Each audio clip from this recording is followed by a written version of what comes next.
Jumlah 47. Di sini ada Pangdam Iskandar Muda, Gubernur Akmil ada di sini, dan Puspom Dirkom ada di sini. Oke, Pangdam Jaya sudah ada ya?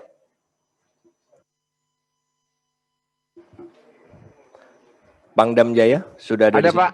Oke. Ya, selamat malam semuanya.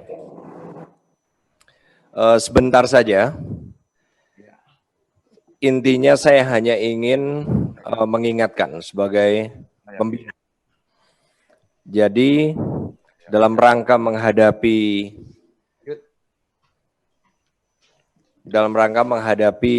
rangkaian unjuk rasa, ini penggelaran kekuatan sesuaikan dengan perintah dari Panglima TNI.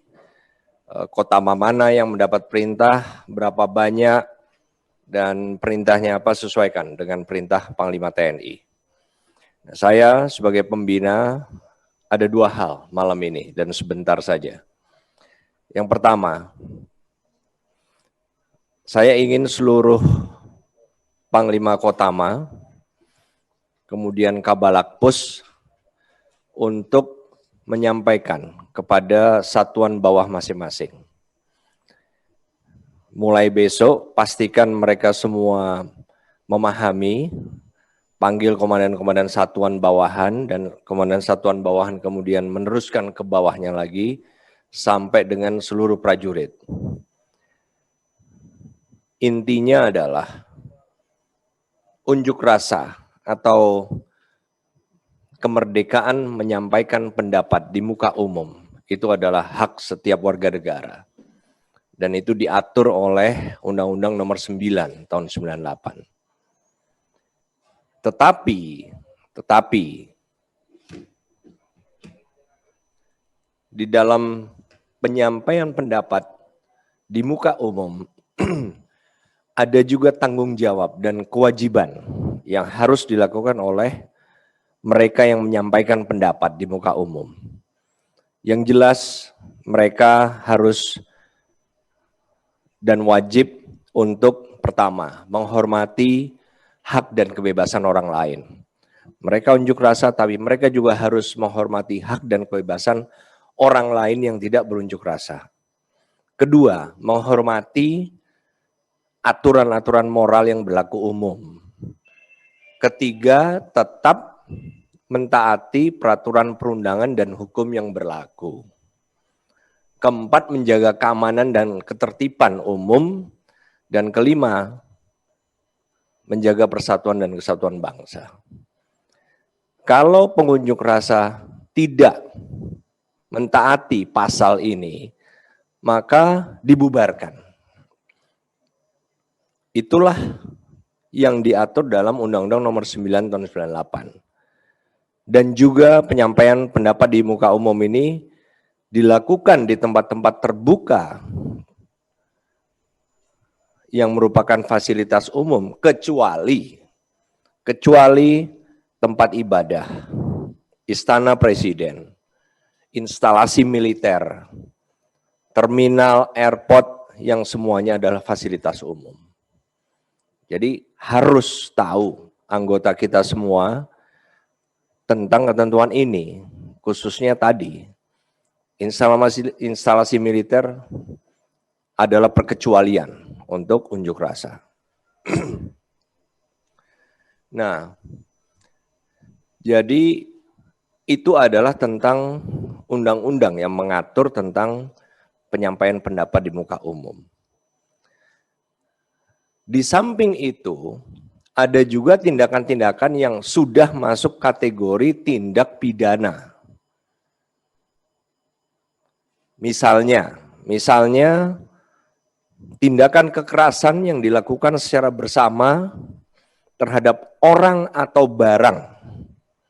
Itu sudah kena tindak pidana dan melanggar pasal 170 KUHP. Yang berarti juga KUHP-M. Tuntutan hukumannya adalah 5 tahun 6 bulan, 5,5 tahun. Kalau tindakan kekerasan itu menyebabkan hancurnya barang atau orang luka-luka, naik menjadi 7 tahun. Kalau orang yang luka-lukanya berat, naik 9 tahun. Kalau orangnya sampai meninggal, 12 tahun. Ini diatur dalam Undang-Undang Nomor 1 tahun 46 ini, KUHP ini. Jadi ini adalah undang-undang pertama. Nah, selain pasal 170, ada juga pasal yang mengatur merusak fasilitas umum. Jadi pasal 408 KUHP juga, tindak pidana juga. Ini yang hubungannya dengan LTGA kalau pemahaman kita. Merusak, menghancurkan sehingga tidak bisa dipakai, semua yang berhubungan dengan fasilitas kereta, angkutan lah, transportasi. Kemudian juga infrastruktur listrik, telepon, kemudian air, ini sudah kena. Dan ancaman hukumannya ini 4 tahun untuk perusakan fasilitas umum. Nah, yang menarik dan perlu dikasih tahu kepada anggota kita semua, ada pasal KUHP yang berarti tindak pidana apabila masuk dalam kategori ikut serta melakukan tindak pidana, itu pasal 55 KUHP, atau membantu sebuah tindak pidana, itu pasal 56. Ini ada. Langsung saja yang pasal 56 membantu, dianggap membantu sebuah tindak pidana. Kalau kita, misalnya sebelum tindak pidana itu terjadi, memberikan misalnya informasi, memberikan sarana prasarana alat yang digunakan untuk melakukan tindak pidana. Jadi misal tindak pidana adalah kekerasan terhadap barang, merusak fasilitas umum, menggunakan batu, yang memberikan batu itu kena. Makanya kalau ada yang pernah kita dengar, ada mobil mengangkut batu yang kemudian akan diberikan kepada mereka-mereka yang kemudian akan menggunakannya untuk merusak atau melukai, tindakan kekerasan, kena dia, berarti kena pasal 56. Nah, kemudian saat terjadinya tindak pidana, apa tindakan yang dikategorikan sebagai membantu sebuah tindak pidana? Yaitu memberikan kesempatan, berarti memberikan kesempatan itu ya terjadi, kemudian memberikan fasilitas. Ini pada saat terjadinya tindak pidana. Nah, kemudian setelah terjadinya tindak pidana, ada juga tindakan-tindakan yang dianggap atau dinilai membantu sebuah tindak pidana. Yaitu ikut menyembunyikan kekerasan yang merusak barang atau melukai orang yang 5 tahun 6 bulan tadi. Maka ancaman hukuman dari mereka yang dinilai membantu tindak pidana itu, merusak barang atau melukai orang itu, 5 tahun 6 bulan dikurangi 1/3. Berarti masih kena sekitar 4 tahun. Itu tindakan membantu. Nah, jadi aturan-aturan ini dibuat jauh sebelum kita ada. Dan sudah berlaku sejak tahun 46 atau 45 dulu. Jadi bukan sesuatu yang dibuat kemudian, tidak. Dan ini harus diketahui dan ditaati. Karena apa? Ada sanksi hukumnya. Oleh karena itu, saya ingin seluruh satuan, baik yang dilibatkan, digelar oleh Panglima TNI di lapangan, maupun yang tidak digelar, agar mengetahui ini. Jangan sampai kemudian ada tindakan-tindakan yang mereka tidak tahu tetapi tidak bisa lepas gitu loh. Nggak bisa bilang, oh saya tidak tahu. Seperti yang pernah terjadi di tahun lalu. Ada pengunjuk rasa yang anarkis, berarti secara bersama melakukan tindakan kekerasan yang merusak, menghancurkan barang dan melukai orang, kemudian masuk lari ke salah satu instalasi militer di Jakarta. Ini sudah masuk ke dalam kategori tadi, dan ini pasti ada sanksinya.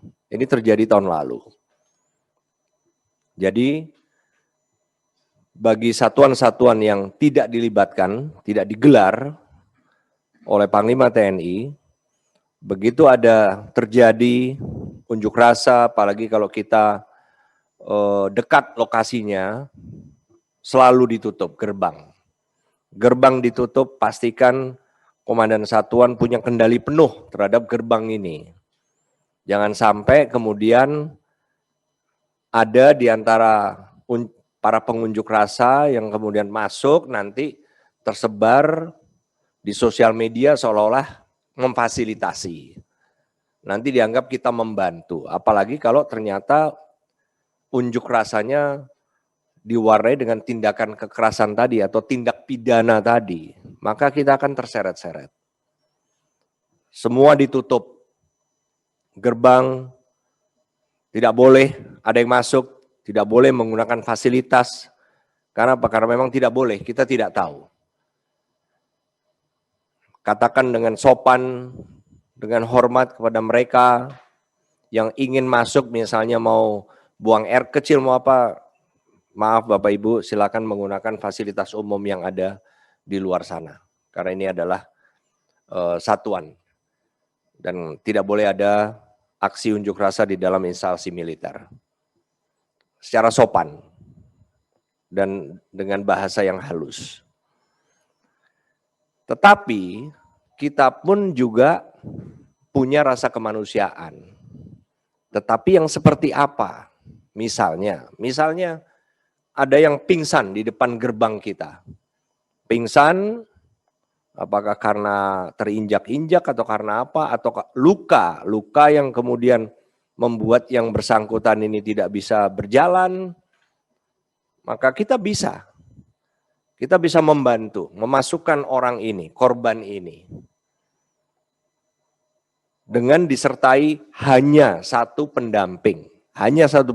Supaya apa? Supaya tidak ada fitnah. Kalau sendirian dimasukin nanti bisa saja tersebar seolah-olah luka karena kita.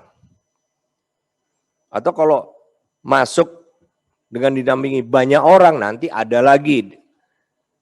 Bisa saja ada yang melihat bahwa ini satu tindakan untuk melindungi mereka. Tindakan kemanusiaan terukur. Hanya kepada mereka yang misalnya pingsan atau luka yang kemudian mereka tidak bisa berjalan, bisa. Kita masukkan, kita bantu, kalau kita punya fasilitas kesehatan, kita berikan pertolongan. Tapi setelah itu kita kembalikan lagi. Selebihnya tidak perlu. Apalagi seperti yang viral kemarin, memberi makan, tidak perlu. Karena apa? Ya itu tadi.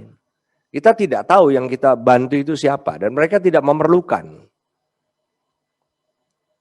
Ingat, kemanusiaan kita harus punya definisi, yaitu yang benar-benar sangat memerlukan. Tapi di luar itu tidak. Jadi ini adalah ketentuan-ketentuan hukum yang harus diketahui oleh kita semua dan seluruh anggota kita di bawah. Sehingga jangan sampai ada lagi penilaian, kesan seolah-olah kita melakukan satu bantuan kepada tindak pidana. Kalau kebetulan yang dibantu ini kemudian melakukan tindak pidana, kita tidak tahu. Nah, jadi ini yang pertama, kemudian yang kedua, terakhir, saya ingin masing-masing satuan menyiapkan seperti kekuatan standby, walaupun dalam hal penggunaan tunggu perintah dari Panglima TNI. Tetapi masing-masing satuan menyiapkan selama seminggu ke depan. Karena paling tidak kita kan mengetahui, monitor rencana-rencana aksi unjuk rasa ini masih berlangsung sampai dengan hari Jumat. Jadi mulai besok siapkan masing-masing satuan kekuatan standby sehingga paling tidak kalaupun ada perintah mendadak sudah ada yang disiapkan. Berapa besarnya? Ya disesuaikan saja. Misalnya tingkat batalion ya mungkin kekuatan yang di standby-kan 1 kompi misalnya. Ini tidak ada ketentuan dari saya, silakan diatur oleh masing-masing satuan tetapi harus cukup. Misalnya apabila ada yang sifatnya urgent ataupun mendadak. Karena jangan sampai kita juga terlambat dalam merespon. Hanya 2 hal ini saja yang saya sampaikan. Terima kasih kepada kehadiran rekan-rekan di Indonesia Timur, Indonesia Tengah. Kita tetap berharap tidak akan terjadi hal-hal yang tidak kita inginkan, tetapi paling tidak semua sudah tahu bagaimana cara bertindak. Cara bertindak yang berada di satuan maupun yang digelar oleh Panglima TNI di lapangan dalam membantu Polri pengamanan unjuk rasa. Itu saja. Apakah ada yang urgent sekali? Kalau tidak ada, kita sudahi, tapi kalau ada yang urgent sekali dan tidak sensitif bisa dilaporkan. Saya anggap tidak ada. Terima kasih semuanya. Selamat malam.